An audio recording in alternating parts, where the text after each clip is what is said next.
You know the vibes. No, Mo. Give it to me, baby. You know Give the it vibes. to no, Mo. I didn't call you all game. I didn't call you. No. Give it to me, Mo. Give it to me. Hey, Mo. Hey, Mo. Keep it 100. Keep it 100. Keep that energy, Mo.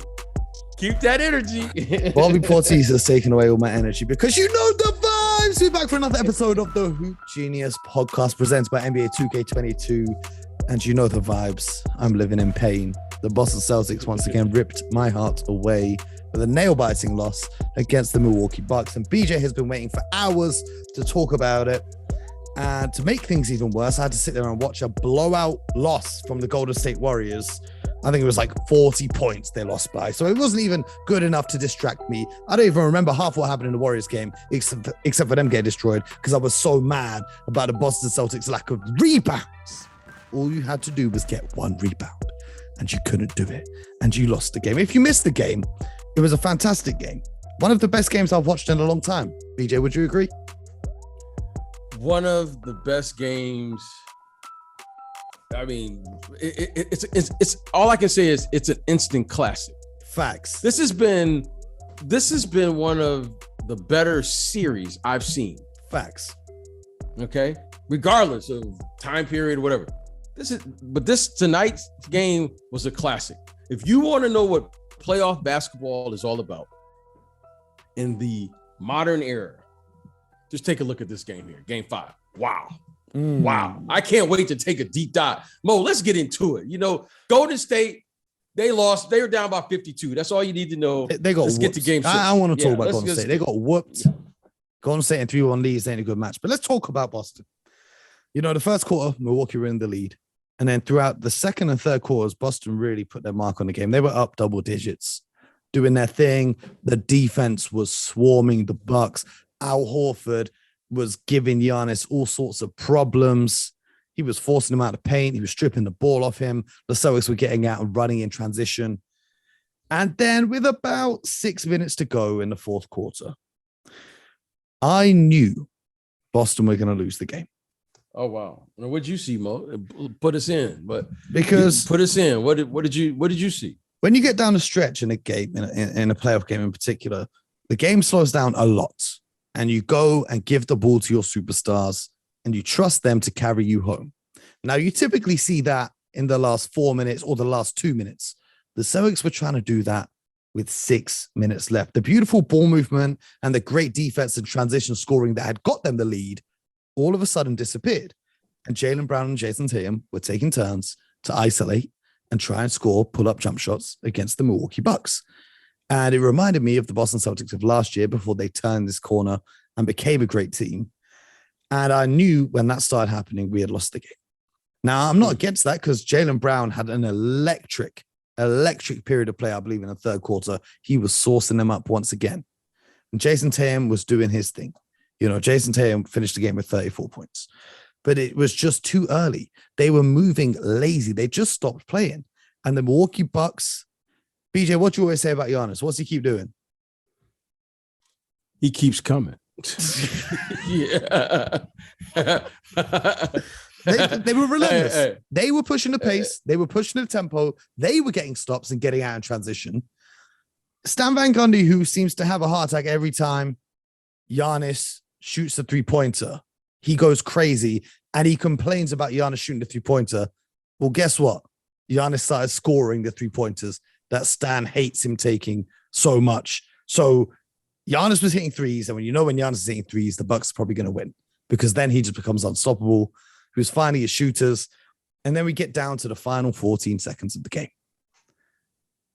They foul Giannis. Okay? The game is tied. They foul Giannis.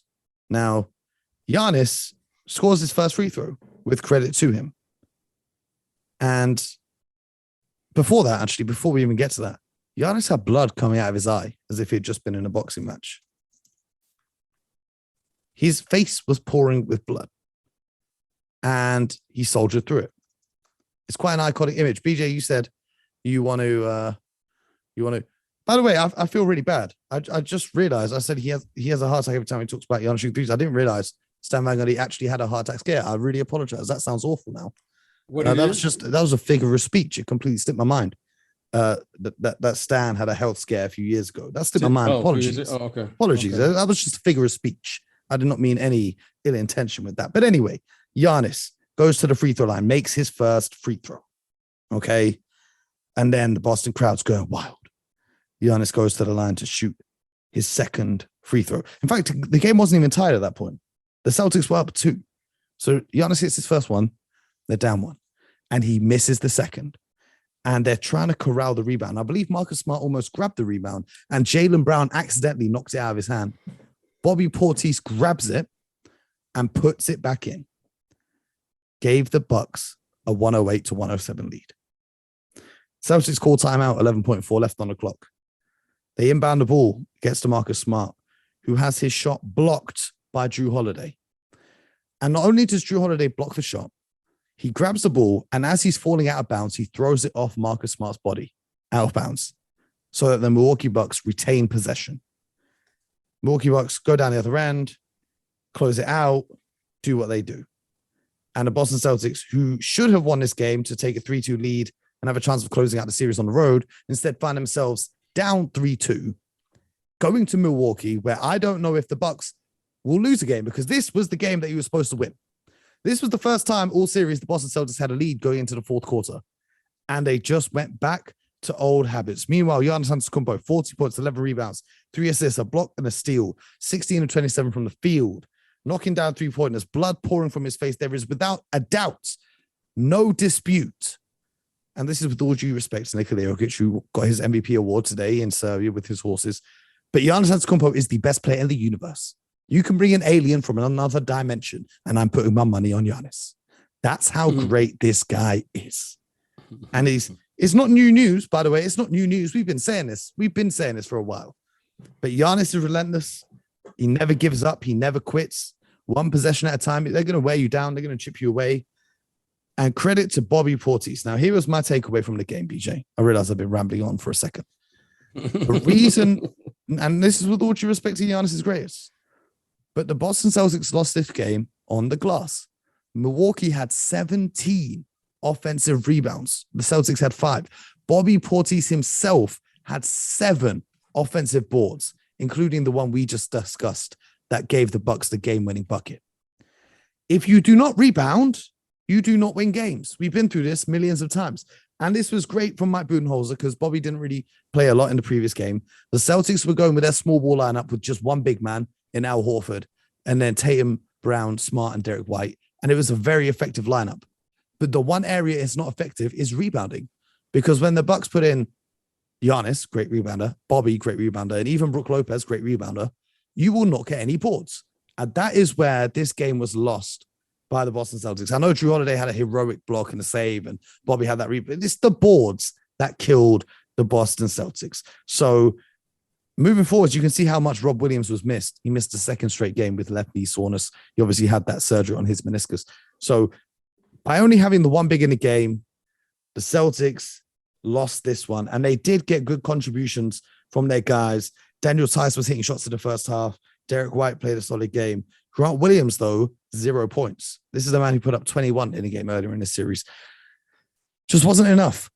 As great as the Celtics looked, there was a place in the third quarter where everyone looked, oh, wow, the Celtics are running away with it and they're going to win this series. So, horrible loss. I was devastated. I was so mad. I watched the first half of the Grizzlies game. I don't even know what happened. I was just still mad. You know when you just sit there in silence, just mad at the world. Just, oh my gosh. This game was so winnable. So winnable.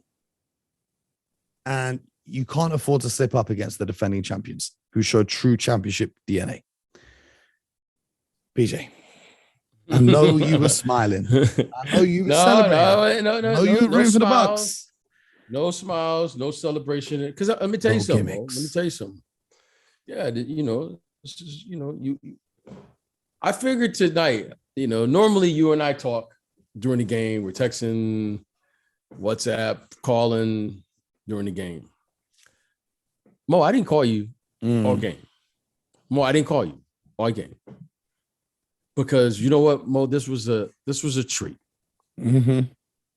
This was basketball utopia. I can't think of a better way on a Wednesday evening to spend my evening than watching this game. Mm-hmm. This was incredible. You know, my little dark secret, there was really no losers in this game. That was a treat. I got up at my kitchen table where I was watching the game, and I started applauding. Because when you say you want to see a team play hard, when you want to see everyone leave a game and leave it out there on the court, we complain about this guy doesn't want to play, this guy low managing, this guy not playing through injuries. Okay, when you say blood, sweat, and tears, literally, we saw it. We saw it. Now, there was just some amazing plays. All right, let's start with Giannis. Everybody knows where the ball's going. This is the best defensive team in the NBA right now, the Boston Celtics. Yes. They have been for the second half of the season. The man comes in on the road and gives you a 40-piece. Okay? Jason Tatum, 34. Jaylen Brown. This kid, Drew Holiday, okay? He has one of the most remarkable defensive plays I've seen. I've seen. And I forgot the final one. When the Celtics had a last dying chance with no timeouts to bring the ball up the court, and he pokes the ball off Monk's spot. Okay. You say coaches. Mo, you've heard me say this, Mo, quite some time. And I said it last night. I said, in order to win this game, you're going to have to get some unexpected contributions. Bobby Portis, okay, and Pat, was it McConaughey? McConaughey? Is that how you pronounce his name? Pat Connaughton, yes. I mean, those guys came up with double figures on the road. Mm-hmm. Daniel Tice, he showed up. Okay? I can't argue about anything in this game. They left it there. I just didn't want the game to end. I wanted it to go to overtime. I just wanted to keep it going. I wish it went to overtime. And here's the thing, though, Mo. Here's the thing. The game's not over. This series is not over. Because let me tell you something about the Celtics. There's no quitting that team. Okay? You know what this reminds me of? Remember that series in the NBA Finals, the Utah Jazz versus the Chicago Bulls? Mm-hmm. The Jazz just had one problem. Michael Jordan. Mm-hmm. They just got one problem. The Boston Celtics, listen, the Boston Celtics didn't lose. They just got one problem. Giannis. No, the Boston Celtics did lose. Like, they lost this game more than Milwaukee won this game. They threw it away. Let me tell you something. The great ones always make it look like it. Karl Malone lost the ball. Okay, that's what y'all say. These great players, it's amazing how they always put themselves in position to make these most amazing plays and amazing stories. Giannis kept coming. Mo, I told you before, I said, Mo, I'm just telling you this. I'm just telling you. Mo, it's been a long time since I looked at a player like this. I'm just telling you, Mo. We got to make room in that, and we got to make room on these Mount Rushmores and all of this. I see a silhouette and make room for somebody new to be argued up there with the greatest of all time. Wow. That's a big statement. I'm just telling you. I'm gonna tell you why I'm saying it. He's an unfinished product, and he's doing this. Mm-hmm. When he gets a consistent jump shot, not a three ball, not a one-legged fadeaway, not a go-to move. when he just gets a consistent jump shot, Mo, these 40s will be 60-point efforts. Mo, it's been a long time since I've seen a man that just keeps on coming. He's all wrong for everybody and anybody who want to talk about how you going to stop him. Mo, the man just keeps on coming. Mo, I'm just telling y'all right now. I'm not going to wait 2 years from now, 3 years from now. We better make room for the argument. Giannis is going to be in that conversation. Knock on wood, he stays healthy. Mm-hmm. Mo, because the man has something inside of him that won't allow him to give anything less than 110%. And Mo, he keeps getting better and better. And Mo, I really, look, I don't think you can defend him any better. This is what's crazy to me. Like, Mo, you'll see, like, man, they did a really good job. They stopped him, or they slowing him down. He just keeps, Mo, he just keeps on, like, you're like, okay, last game, right? He looked tired. Didn't he look tired to you at the end of the game? He can look tired, but he's never tired. Mo, he will outwork everyone. Mo, he looked tired to me. You like, man, maybe they just wearing him down, all these bodies. They put Al Horford on it, then they put Grant Williams on it, and then they go Marcus Smart. And then, Mo, he comes out today and he's like, okay. And Mo, he's not even a three-point shooter, and he be shooting it in clutch situations with no hesitation. So you know what that lets me know, Mo? He's working on his game. 100%. 100%. And Mo, because they're going to start falling. I always say they're going to start falling, and tonight in the fourth, start falling. Mo, I'm just simply amazed with his mentality. And I keep saying, you better beat him now, because when the season is over with, while everybody else is making Instagrams and making TikTok videos on Twitter, Mo, that man, I know what he's doing when he go back home in to the Greece. lab. He stays Mo, in the lab. No, Mo. He ain't staying in there, Mo. He working in the lab. Now, I'm just telling y'all now. I'm telling this generation now. You better join him, because he's coming. That's all I can say about the man. I don't have nothing else to say. I'm gonna leave that man alone. I'm not going. Hey, Mo. Now I know Al should have got all of his flowers what he did in game 4. Oh no, but we do have to talk about one thing. That putback dunk from Al Horford. Fantastic. Flew. I have never seen him fly like that. It was crazy. Amazing. Al has been amazing. Give me what you got, big fella. Al was amazing. This is what I'm telling you. Al has been incredible.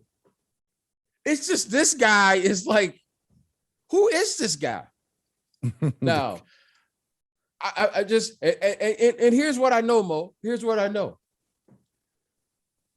He didn't come to this series to get 3 wins. Came to get 4. He coming to finish the deal. Mo, he's even better when he tasted blood tonight, literally. He tasted it tonight. You don't make me bleed my own blood.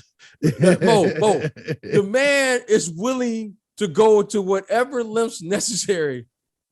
He's a dog. Win this game. He's a dog.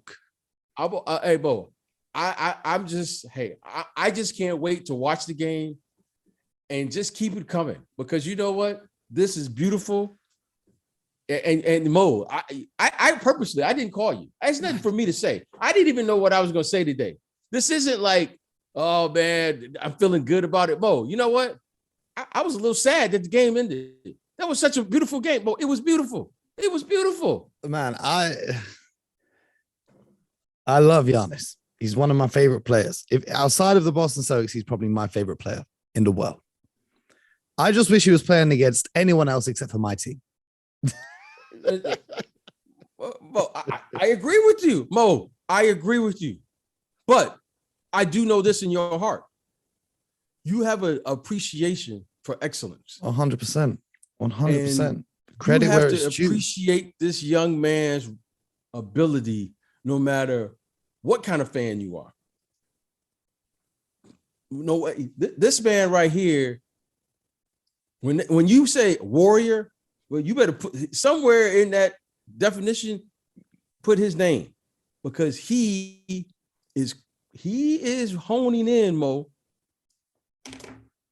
with a couple more of these team championships by his name, Mo. He will be in that conversation. Yeah. And I'm going to tell you something right now, Mo. He's got a chance. He's got a chance, Mo, to be in the conversation if he continues to do this. Because I'm telling you right now, this was a legendary game. This is one of these games that, Mo, you and I are going to be like talking about 5-10 years. We saw this. You saw, and Mo, in 5 or 10 years, he'll still be playing. Yeah, that's the scary part. Mo, he'll still be playing. And guess what, Mo? By all accounts, he'll still be very, very effective in this league because his skill is going to eventually get to that place. Because you can see it now. Right now, it's just that raw athleticism. Like, Mo, we need to put that, Shook One's music to one of the videos right now. You know what I mean? You know what I'm saying? You know what I mean?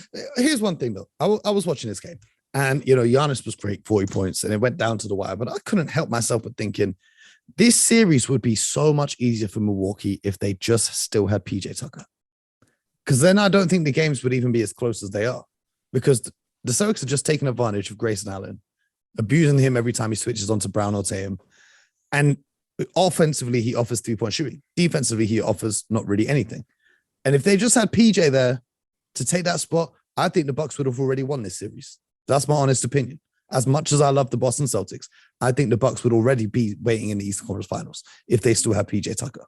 So for the Bucks fans, hopefully that doesn't come back to haunt you, because he would be perfect in this matchup, especially against Tatum. But I can't let you get away with that without saying the following. There's the business of basketball, and then there's the basketball business. Hey, if the owners want to save their money, by all means, save your coin. Mo, we all know that the business has to match the basketball. It's not about saving money. It's just what it is. Just what it is. Now, when you have Giannis, you have Drew, you have Middleton, Lopez, you got Body, Lopez. It's just what it is, Mo. It's just what it is. Now, it's very unfortunate. But you know what, Mo? As they say, the show must go on. Show must go on. And right now, it's just what it is, Mo. Right now, you got to play with what you got. Every team can say, this is what we need and what you, that's the business we're in. So it's unfortunate, but that's the way it is, though. I hear it. But we do have to talk, talking about great players. There was something that came up today that I want to get your opinion on. And it was Charles Barkley, one of your former adversaries. The Chuck Wagon? Yep. But he was on a podcast, and he had some interesting things to say about the Dream Team. And it's caused a lot of debate across social media. And a lot of people have been discussing, and I want to get your opinion, because you know all these guys, you played with or against them. Charles Barkley declared he was the second best player on the 1992 Dream Team that featured Jordan, Magic, Bird, and all the other guys. He says Jordan was the only guy better than him. And I wanted to get your take on it.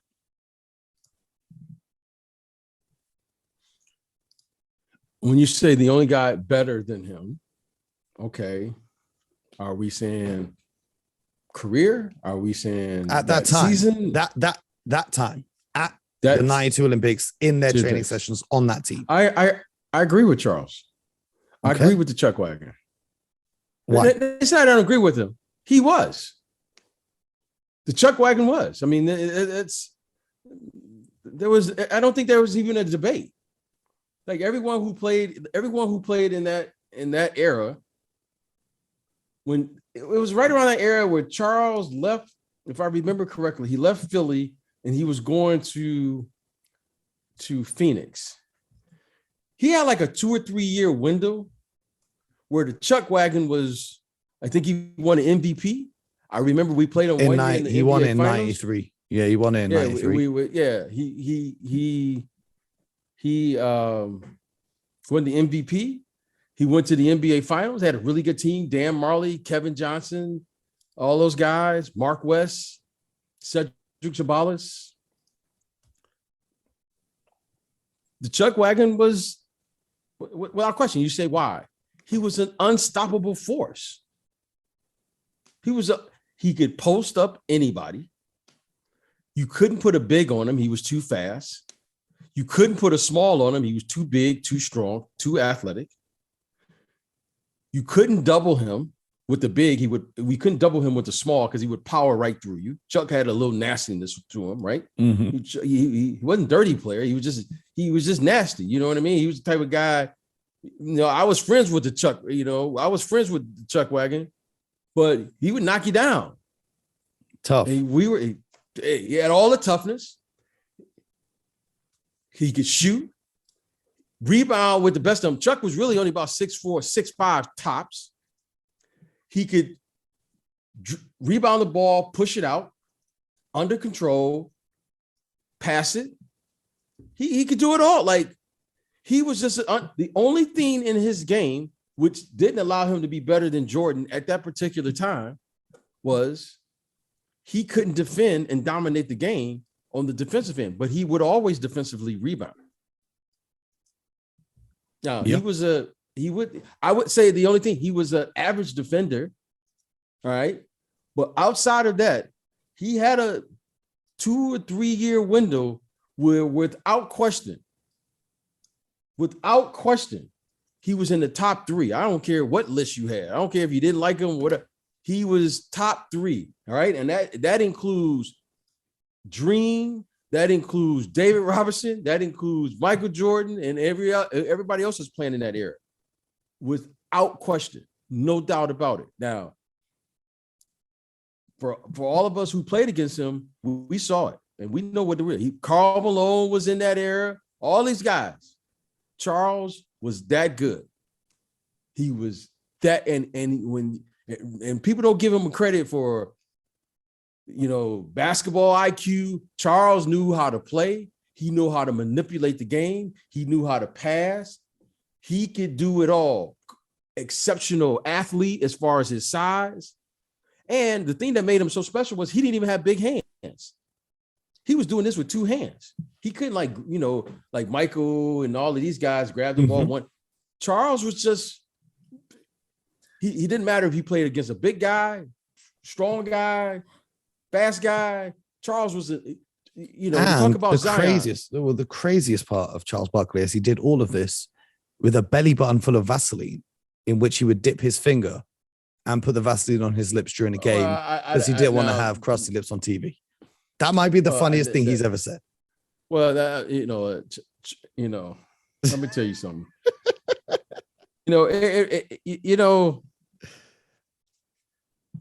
I'm not surprised, but I can't confirm or deny. No, he said it. He said he didn't want to be on TV with crusty lips. Well, and then he'd go in at halftime and refill his belly button with Vaseline. Okay. I'm sure the Chuck Wagon, we all have that's a little bit too much information for me. It's crazy. Okay. All right. Well, I'll go with that. But I would say this about Charles. Like, he was. I mean, like I think everyone who played in that era, who's going to say he wasn't? I think everybody would say Charles arguably, look, Jordan is Jordan. Okay, I just put him in a separate. But Charles was without question. And you know what?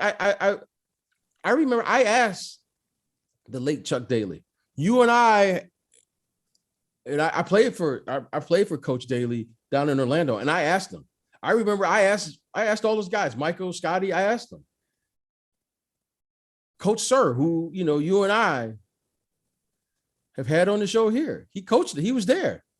They'll tell you, Charles was that good. Like, I don't think people forgot. It's just,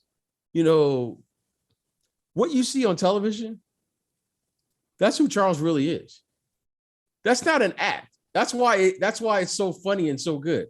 Charles is authentically himself, has always been. He will say anything. He's always been that way. Like, that's just Charles. Charles is always the life of the party. And that's not what you see on TNT. If anything, he's toned it down. You can believe it. Okay. You can imagine, we can't say on this show, it's for the kids. Charles that's the PG version, what you see on TNT. And people think that's wild. Well, come hang out with Charles a little bit after, he tossed back a few. The guy is just, he's hilarious. And that's why you love him. And you know what? He has a beautiful heart, though. That's the thing. He has a big heart. Biggest heart I know. He's one of those guys. Like, played hard, but just a really, salt of the earth. He's just a really, really good guy. So he's entertaining, but he's always been that way. Like, that's just Chuck. That's why, he's Chuck. The guy just, how could you not like the guy? Everyone needs a friend like Chuck. Man, legendary. And that's what we got time for in today's episode of the Hoop Cheaters podcast. That's it? That's all we got? That's all we got. How you doing? Can I ask you one thing? Yeah. How you doing? I just want to know, how you doing for real? Stressed. Okay. You should be. But I'm happy. I love basketball. I love this game. I was talking to our friend of the show, Brevin Knight. He's over here in London, the color commentator for the Memphis Grizzlies. And I texted him at 3 a.m. and I said, welcome to my world. And he said, yo, you're crazy. How you do this every day? Because he was up watching the Grizzlies game. He's in London right now too. So he said, how you watching this every day? You're crazy. So I said, listen, welcome to my world. Games like tonight's game, even though my team didn't win, make it all worth it. Not the Warriors game. That was dry. We all won tonight. We all won. We all won. This was a classic. Okay. This is one of the games we need to archive right now and say, you know what? When you're feeling down, Mo, just go watch this game. 100%. Just watch the game. Yeah. If I'm feeling down, I'm not going to go and rewatch the Celtics losing. But what I will do is read the beautiful reviews that our listeners leave on the Apple Podcast Trust, because there are some really kind messages there. They're going to show you guys some love and read through them on a later episode. But I appreciate everyone who's left a review. If you haven't yet, feel free. It bumps us up in the charts. It really helps us. And if you're listening on Spotify, you can leave a review there. If you're listening on YouTube, make sure you subscribe to the channel. But once you've done all of those things, there's one more important thing that you need to do, much like Giannis Antetokounmpo or Charles Barkley back in his prime. And that is to get buckets.